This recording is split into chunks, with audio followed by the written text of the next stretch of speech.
Hello students, welcome again to online classes. Myself Shamkant Tatar from HPT Arts and RYK Science Junior College, Nasik. Today in coordination compounds, we are going to discuss isomerism in coordination compounds. Last year we learned isomerism. What is isomerism? It is a phenomenon in which the compounds having same molecular formula but different structural formulae. And even though these compounds have same molecular formulae but their chemical reactivities as well as physical properties such as color, solubility, melting point are different. Now these coordination isomers are broadly classified into two types. First, stereoisomers, and second, constitutional or structural isomers. Stereoisomers are again classified into two types: geometric or distereoisomers and optical isomers or enantiomers. Now these constitutional or structural isomers are classified into four types: linkage isomers, coordination isomers, ionization isomers, and solvate isomers. Now we'll discuss all these isomers one by one. First, we'll discuss stereoisomers. What are stereoisomers? Stereoisomers have the same links among constituent atoms. However, the arrangement of atoms in space are different. बघा, stereo isomers कोणाला म्हणायचं आपण? Stereo isomers मध्ये linkage कोणाचं metal atom आणि ligand यांचं linkage same असणार. Same metal ions, same ligands are there. पण फरक काय असणार? Their arrangement of atoms in space are different. त्यांची जी स्पेस मधली अरेंजमेंट असेल लिगँडची ती दोन्ही आयसोमर्स मध्ये वेगळी असणार. देर are two kinds of stereo आयसोमर्स in coordination compounds. दोन प्रकारचे स्टिरिओ आयसोमर्स आहेत. First one is geometric isomers or distereoisomers and second one is enantiomers or optical isomers.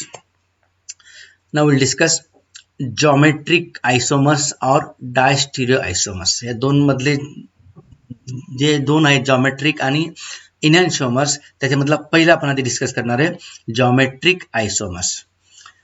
These are non-superimposable mirror image isomers. These are possible in heteroleptic complexes. These geometric isomers are possible in heteroleptic complexes. आपण आधी बघितले heteroleptic complexes कोणाला म्हणणार? ज्याच्यामध्ये एकापेक्षा जास्त प्रकारचे लिगँड्स आहेत ज्या कॉम्प्लेक्समध्ये त्याला आपण हेटेरोलेप्टिक कॉम्प्लेक्स म्हणतो. आणि हेटेरोलेप्टिक कॉम्प्लेक्सेस मध्येच या प्रकारचे आयसोमर्स पॉसिबल आहेत. जर होमोलेप्टिक कॉम्प्लेक्स असेल तर त्याच्यामध्ये जॉमेट्रिक आयसोमर्स पॉसिबल नाही आहेत. In these isomers there are cis and trans types of arrangement of ligands. या जॉमेट्रिक आयसोमर्स मध्ये दोन प्रकारची अरेंजमेंट असते, सिस आणि ट्रान्स. सिस आयसोमर्स आपण कोणाला म्हणणार? सिस आयसोमर्स मध्ये identical ligands occupy adjacent positions.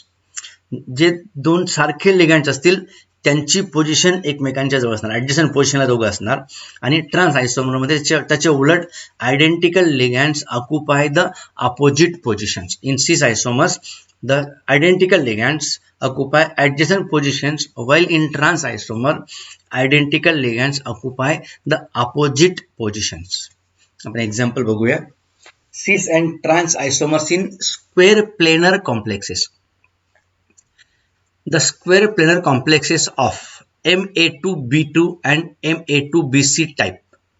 आता बघा, स्क्वेअर प्लेनर कॉम्प्लेक्स मध्ये हे जे कोऑर्डिनेशन कंपाउंड्स आहेत यांची जॉमेट्री आहे स्क्वेअर प्लॅनर, ज्याच्यामध्ये नंबर ऑफ लिगँड्स किती आहेत? 4. आणि सेंट्रल ॲटम हा इथे प्लॅटिनम, आपण सिस प्लॅटिनमचं एक्झाम्पल घेऊ. हा प्लॅटिनम आहे आणि हे क्लोराईड आयन्स आणि अमोनिया मॉलिक्युल्स लिगँड्स आहेत. आणि हा पण स्क्वेअर पेअर कॉम्प्लेक्स आहे, पण हा वेगळ्या टाईपचा. बघा दोन टाईप आपण म्हटलेत, Ma2B2 टाईप आणि Ma2BC टाईप. आता Ma2B2 टाईप म्हणजे काय? There are two types of ligands, there are two different ligands A and B. आता इथे बघा क्लोराइड आयन्स ए आणि हा NH3 आपण बी म्हटला, तर हा A2B2 टाईप झाला.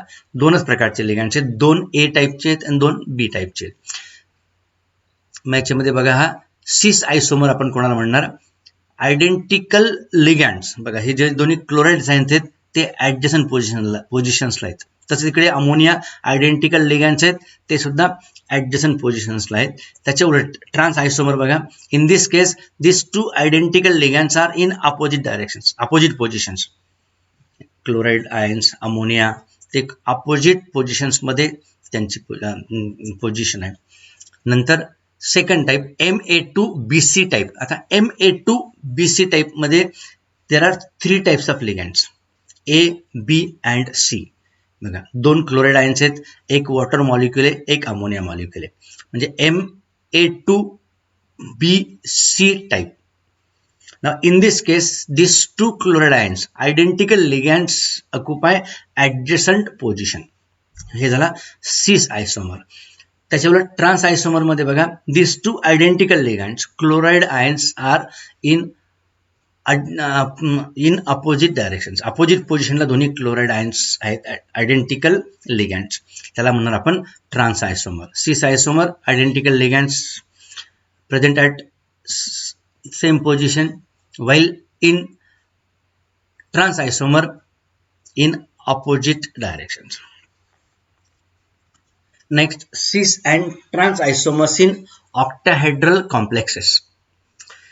The octahedral complexes of the type Ma4B2, Ma4BC and Maa2B2 exist as cis and trans isomers. आता ऑक्टॅड आधी आपण बघितलं स्क्वेअर पेअर कॉम्प्लेक्स, त्याच्यामध्ये किती लिगँड्स असतात? 4. आता याच्यामध्ये किती लिगँड्स आहेत ऑक्टाहेड्रलमध्ये? टोटल 6 लिगँड्स आहेत. मग आता त्याच्यामध्ये परत 3 टाईप्स आहेत. Ma4B2 म्हणजे परत 2 टाईपचे लिगँड्स, 6 मधले 4 लिगँड्स सारखे आणि 2 दुसरे असणार.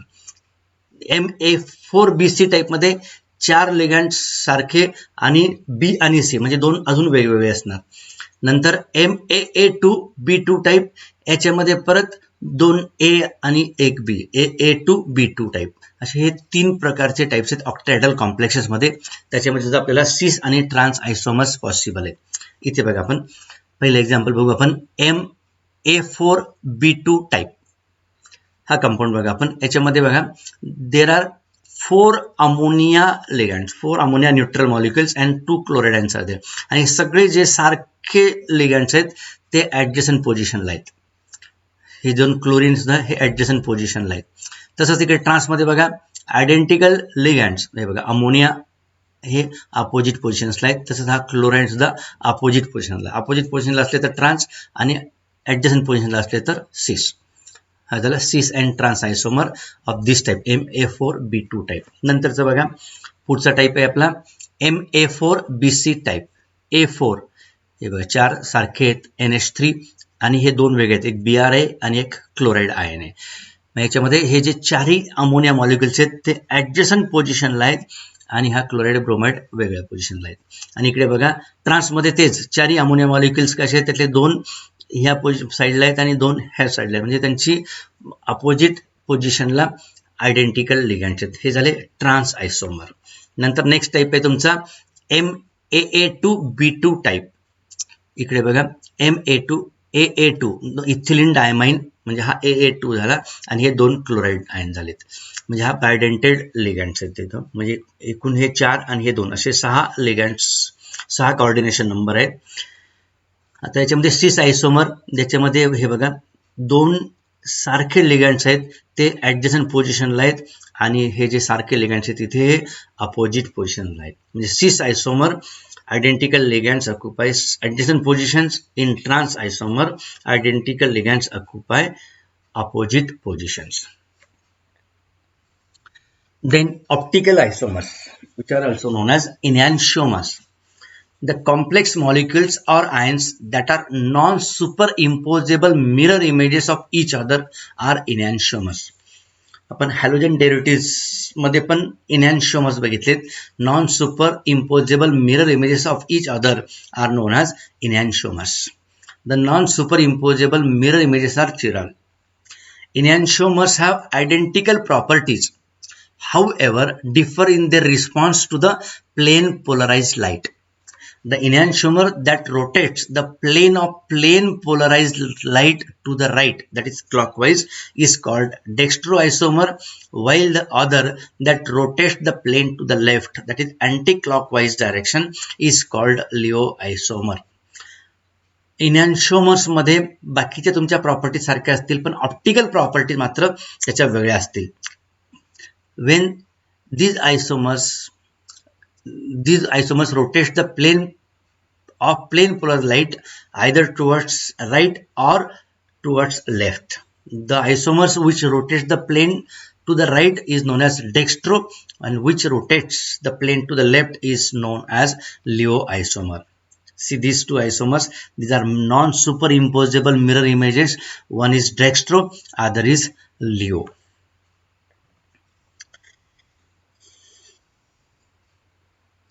Now octahedral complexes existing as both geometric and optical isomers. काही ऑक्टाहेड्रल कॉम्प्लेक्सेस असे की जे दोन्ही जॉमेट्रिक आयसोमर्स आणि ऑप्टिकल आयसोमर्स दाखवतात. In this type of complex only the cis isomer exist as pair of enantiomers. बघा हा सिस आयसोमर आहे. Identical ligands occupy adjacent positions. आणि हा ट्रान्स आयसोमर ज्याच्यामध्ये हे identical ligands occupy opposite positions. आणि हा सिस आयसोमरची ही जी मिरर इमेज आहे ही non superimposable mirror image आहे. So one is dextro, other is laevo isomer. म्हणजे हे ऑक्टेडल कॉम्प्लेक्सेस दोन्ही प्रकारचे आयसोमर दाखवतात, जॉमेट्रिक सिस आणि ट्रान्स, आणि ऑप्टिकल आयसोमर्स. फक्त सिस आयसोमर तुम्हाला ऑप्टिकल आयसोमर्स दाखवतात. नाव structural isomers. Structural isomers possesses different linkages among their constituent atoms and have their chemical formula to be the same. आपण बघितलं दोन प्रकारचे आयसोमर्स क्लासिफिकेशन मध्ये आपण बघितलं दोन टाइप्स आहेत, स्टिरिओ आयसोमर्स आणि स्ट्रक्चरल आयसोमर्स. आपण आधी काय डिस्कस केलं, स्टिरिओ आयसोमर्स. स्टिरिओ आयसोमर्स आपण कोणाला म्हणतो, ज्या आयसोमर्स मध्ये मेटल आणि लिगँड त्यांचं कोऑर्डिनेट बॉन्ड जो फॉर्म होतो तो सारखाच असतो, त्याच्यामध्ये लिंकेज जे असतात ते सेम असतं, फक्त त्यांची जॉमेट्री मात्र वेगळी असते. आता स्ट्रक्चरल आयसोमर्स मध्ये मात्र they possesses different linkages among their constitute atoms and have their chemical formula to be the same. They can be classified as, आपण बघितलं structural isomers can be classified again into 4 types: linkage isomers, ionization isomers, coordination isomers and solvate isomers. आता हे चारही प्रकार आपण एक एक discuss करू. First will discuss linkage isomers. These isomers are formed when the ligand has two different donor atoms. These isomers are formed when ligand has two different donor atoms. आता हे एक्झाम्पल बघू आपण लिंकेज आयसोमर्स. हे दोन्ही linkage आयसोमर्स आहेत. इथे बघा central metal item same आहे कोबाल्ट, लिगँड्स पण सेम आहेत NH3 आणि NO2, पण काय फरक आहे इथे मात्र हा जो लिगँड आहे NO2 याच्यात nitrogen donates electron pair to the central metal ion, आणि त्याचा जो आयसोमर आहे त्याच्यामध्ये बघा इथे NO2 चा हा O, oxygen has also tendency to donate electron pair and this oxygen forms coordinate bond with this cobalt. म्हणजे यांचे लिंकेजेस डिफरंट आहेत. जे आपण आधीच्या स्टिरिओ आयसोमर्स बघितले लिंकेज सेम आहेत, इथे मात्र लिंकेज मात्र वेगळे आहेत. इथे nitrogen forms coordinate bond with central metal cobalt, while here oxygen forms coordinate bond with this cobalt. The nitro complex बघितलं आपण has CON bond म्हणजे cobalt nitrogen bond, and the nitrito complex is linked through COO bond. These are linkage isomers. Then ionization isomers. Ionization isomers involve exchange of ligands between coordination and ionization space. बघा example बघूया आपण.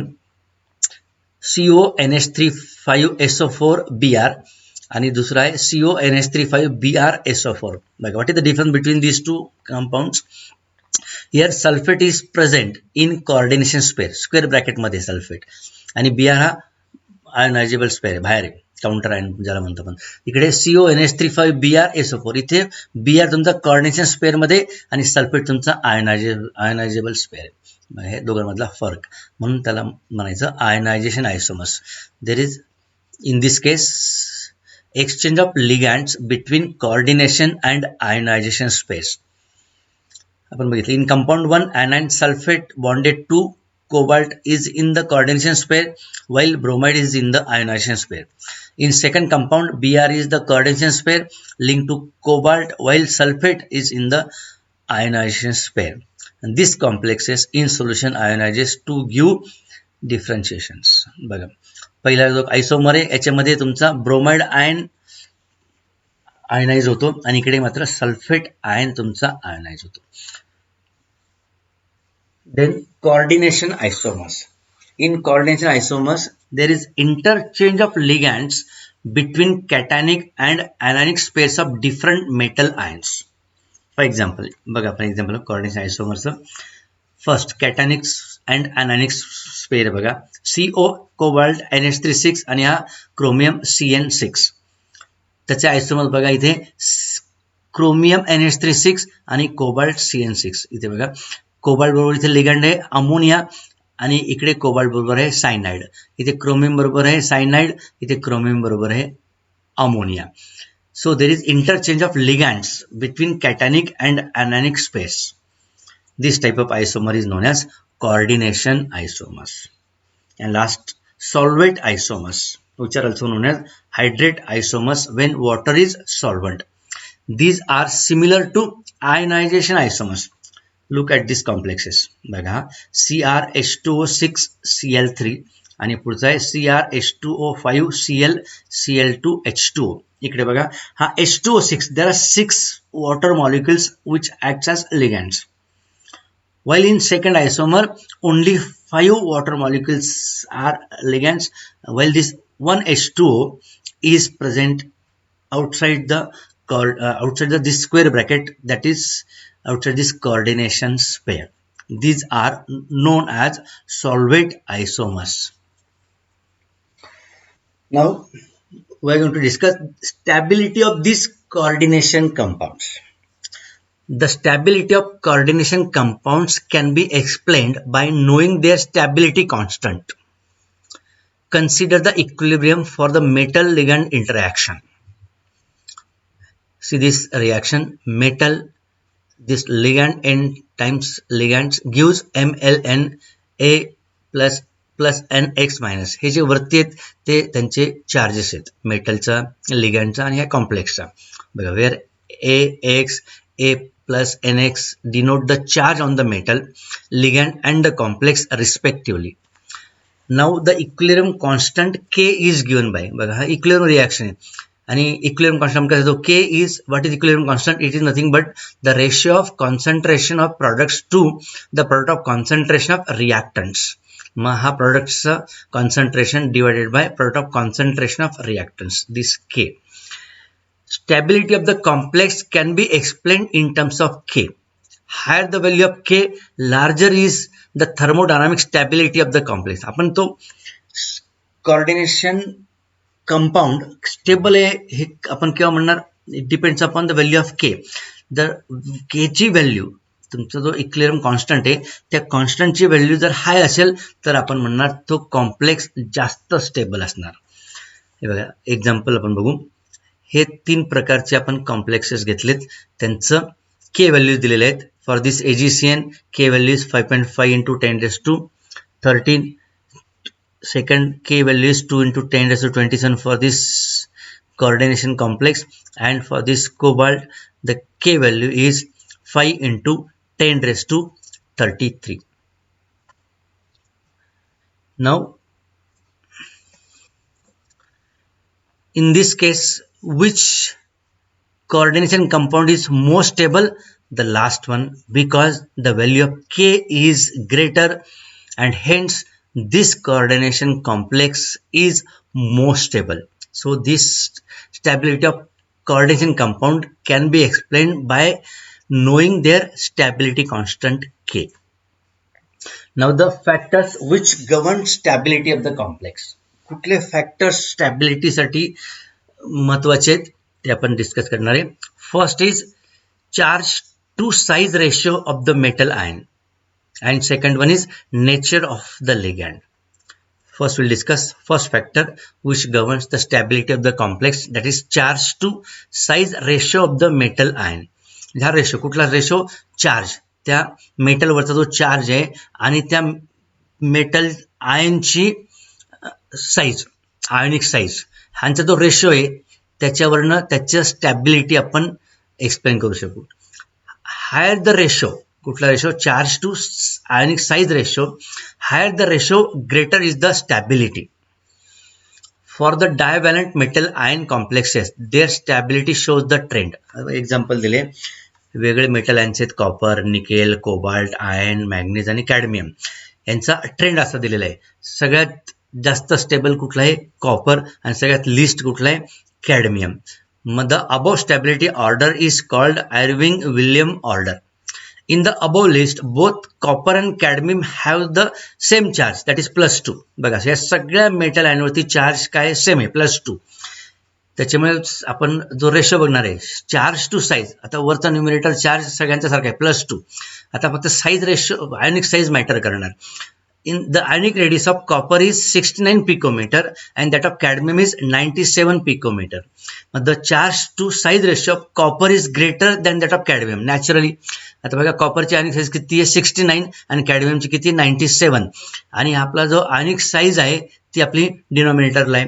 त्याच्यामुळे जेवढी value तुमची कमी असणार ionic साइजची तेवढा तो रेशो हाय असणार आणि तेवढा तो मोर स्टेबल असणार. म्हणून in this case copper complex is more stable than cadmium because this charge to size ratio is greater in case of copper than cadmium. And second factor which governs the stability of the complex is nature of the ligand. The second factor that governs stability of complexes is related to how easily the ligand can donate its lone pair of electrons to the central metal ion, that is basicity of the ligand. The ligands, though the stronger bases, tend to form more stable complexes. हे बघा लिगँडची tendency काय असते they donates electron pair to the central metal ion. म्हणजे ligands जेवढे easily electron pair donate करतील central metal आयनला तेवढा तो कॉम्प्लेक्स जास्त स्टेबल असणार. आणि हे जे लिगँड्स आहेत they have tendency to donate electron pair and hence they are known as Lewis bases. Lewis base आहेत आणि सेंट्रल मेटल आयन काय लुईस ॲसिड्स आहेत. म्हणजे त्यांची बेसिसिटी म्हणजे जेवढी बेसिसिटी त्यांची जास्त जेवढी त्यांची इलेक्ट्रॉन द्यायची टेंडन्सी जास्त तेवढा तो कॉम्प्लेक्स जास्त स्टेबल असणार. The ligands though the stronger bases tend to form more stable complexes.